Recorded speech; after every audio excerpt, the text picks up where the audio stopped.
Friend, नमस्ते। कैसे हैं आप लोग? तो आज से नॉलेज नेशन पॉइंट पे हम क्लास 6 से लेकर 12 तक की एनसीईआरटी बुक को कवर करेंगे, जिसमें सारे इम्पोर्टेंट नोट्स मिलेंगे।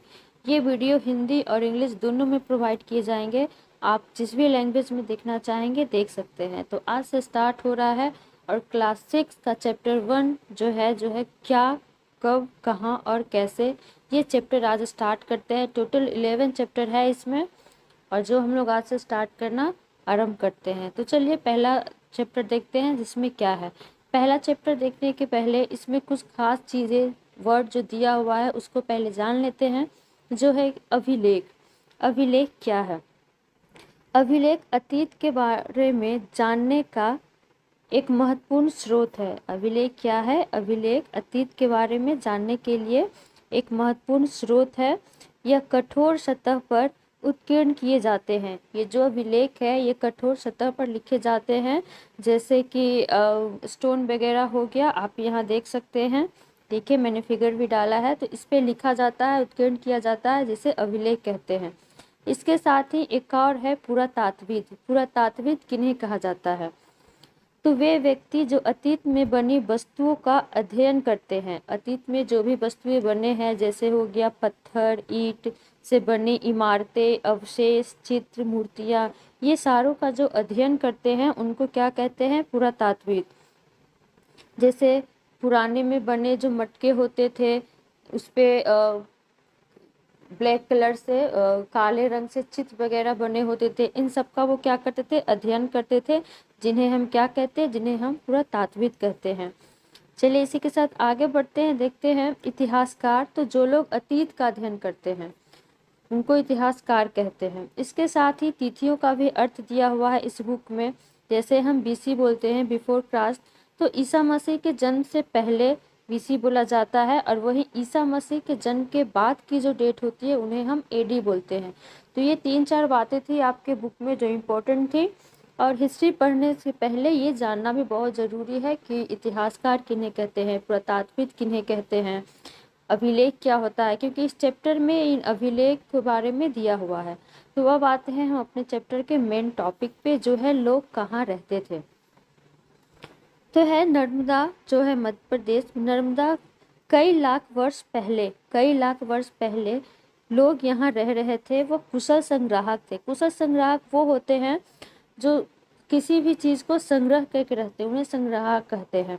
और उस टाइम में जब हम पढ़ रहे हैं तो उस टाइम क्या संग्रह करते थे, किस चीज़ को वो इकट्ठा करके रखते थे? तो जैसे हो गया भोजन, जड़। अगर जड़ की बात करें तो भोजन के रूप में जड़ हम लोग यूज़ करते हैं। फॉर एग्जांपल्स मूली हो गया, गाजर हो गया, अदरक हो गया, यह एक जड़ का ही रूप है जो हम भोजन के रूप में लेते हैं। इसके साथ फल, जंगली उत्पादन, जानवर का शिकार करते थे, इन सब पे वो निर्भर रहते थे। तो शुरुआत में अगर एंशंट हिस्ट्री पढ़ रहे हैं तो शुरुआत में अगर प्राचीन इतिहास में देखें तो लोग कैसे रहते थे और क्या करते थे, वो सारा कुछ उसमें दिया हुआ है। तो वो लोग यही भोजन, जड़, फल, जंगल से जितने भी उत्पादन होते थे उस पर वो निर्भर रहते थे, उसी का यूज़ करते थे। साथ में वो जानवरों का शिकार भी करते थे। चलिए आगे बढ़ते हैं, देखते हैं दूसरा पॉइंट हमारा क्या है।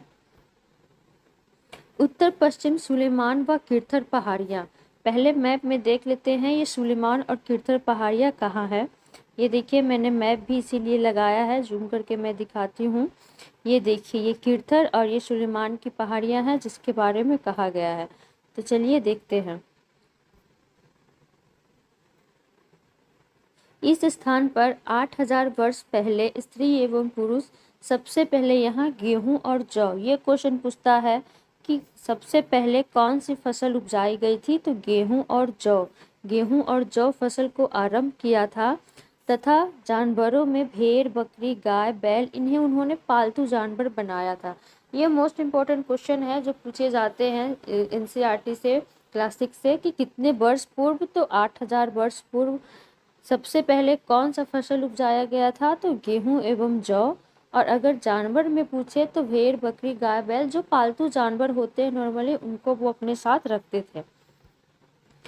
आगे बढ़ते हैं, देखते हैं उत्तर पूर्व में गारो तथा मध्य भारत में विंध्य पहाड़ियाँ। इसके बारे में थोड़ा जान लेते हैं। तो गारो जो है असम, विंध्य पहाड़ियाँ, मध्य प्रदेश, यहाँ पर कृषि का विकास हुआ और सर्वप्रथम विंध्य में क्या उपजाया गया? चावल। ये पूछता है कि विंध्य में सबसे पहले क्या उपजाया गया, तो विंध्य के उत्तर में चावल सबसे पहले उपजाया गया था। आइए बढ़ते हैं, आगे देखते हैं। सिंध व सहायक नदी। तो 4700 वर्ष पूर्व आरंभिक नगर फल फूल के गंगा के तटवर्ती इलाके में 25 वर्ष पूर्व नगरों का विकास हुआ। अगर गंगा के तटवर्ती इलाकों में कितने वर्ष पहले नगरों का हुआ विकास, तो 25 वर्ष पूर्व, लेकिन 47 वर्ष पहले ही वहाँ नगर स्टार्ट हो गया था, जिसे हम सिंधु घाटी सभ्यता के नाम से जानते हैं। तो ये भी मत भूलिएगा, ये भी पूछता है कि सिंधु सभ्यता का प्रथम नगर कब बना, तो 47 वर्ष पहले, 47 वर्ष पूर्व बन चुका था। आगे बढ़ते हुए देखते हैं, गंगा व सोन नदी। गंगा के दक्षिण में प्राचीन काल में मगध की स्थापना थी। तो मगध की जो स्थापना है, जो भी की बिहार है, तो गंगा के किस में थी? सोन नदी के दक्षिण में। तो गंगा के दक्षिण में प्राचीन काल में मगध की स्थापना थी। गंगा घाटी के नगर जो कि मगध है, वो कितने वर्ष पूर्व हुए थे? तो 2500 वर्ष पूर्व उसकी स्थापना हो चुकी थी। इसके साथ इस चैप्टर में एक क्वेश्चन जो बहुत ज़्यादा पूछे जाते हैं और बहुत इम्पोर्टेंट है, देश का नाम। जो हमारा देश है इंडिया, उसका नाम कैसे पड़ा, ये भी पूछता है और ये जानना चाहिए। तो इंडिया सब इंडस से निकला है, इंडिया सब इंडस से निकला है, जिसे संस्कृत में सिंधु कहा जाता है। मैंने कुछ कुछ वर्ड को हाईलाइट भी किया है ताकि आपको वो नोट करने में इजी हो, तो वो आप देख लीजिएगा। तो इंडिया सब इंडस से निकला है, जिसे संस्कृत में क्या कहते हैं? सिंधु कहा जाता है। ईरान और यूनान वासी, जो ईरान और यूनान के लोग आए थे, उन्होंने सिंधु को हिंडोस अथवा इंडोस कहा। ये पूछता है कि किन्होंने सिंधु को हिंडोस एवं इंडोस कहा, तो ईरान और यूनान के लोग, उन्होंने इसे क्या किया? हिंडोस या इंडोस कहा। और इसी नदी के पूर्व में जो प्रदेश था उसे इंडिया कहा गया, और इस तरीके से हमारा देश का नाम, भारत देश का नाम क्या पड़ा? इंडिया पड़ा। ये क्वेश्चन इंपॉर्टेंट है कि इंडिया की उत्पत्ति कैसे हुई है, तो इंडस से निकला है, संस्कृत में सिंधु से। किन्होंने सबसे पहले इसको इंडोस या इंडिया इंडोस कहा था? तो ईरान और यूनानियों ने। इसके साथ ही अगर आगे बढ़ते हैं, तो भारत का नाम का प्रयोग उत्तर पश्चिम में रहने वाले लोगों के एक समूह ने किया था, जिसका वर्णन ऋग्वेद में मिलता है। तो जो भारत नाम है, ये भारत का प्रयोग उत्तर पश्चिम में रहने वाले लोगों के एक समूह ने किया था, और इसका वर्णन हमें कहाँ मिलता है? ऋग्वेद में। मोस्ट इम्पोर्टेंट क्वेश्चन दोस्तों, ये हमेशा एग्जाम्स में पूछे जाते हैं, किसका वर्णन हमें कहाँ मिलता है? तो ऋग्वेद में मिलता है। इसके साथ जो हमारा टॉपिक है, अतीत के बारे में कैसे जानें। बहुत सारी बातें हैं हिस्ट्री की, अतीत के बारे में, इतिहास का, जो हमें पढ़ने को मिलता है, और हम सोचते हैं कि उस समय की बातें आखिर हमें पता कैसे चली। आखिर जो इतिहासकार है, उनको इन चीज़ों के बारे में पता कैसे चलता है, जानकारी कहाँ से मिलती है। तो आइए उन टॉपिक को एक बार देखते हैं। तो अगर अतीत के बारे में कैसे जानें, तो सबसे पहले है पांडुलिपि। पांडुलिपि क्या होता है? तो पांडुलिपि हाथ से लिखी पुस्तक है। जो पुस्तक हाथ से लिखी जाती है उसे पांडुलिपि कहते हैं। और ये लिखी जाती थी तार के पत्तों व बुर्ज के पेड़ की छाल पे।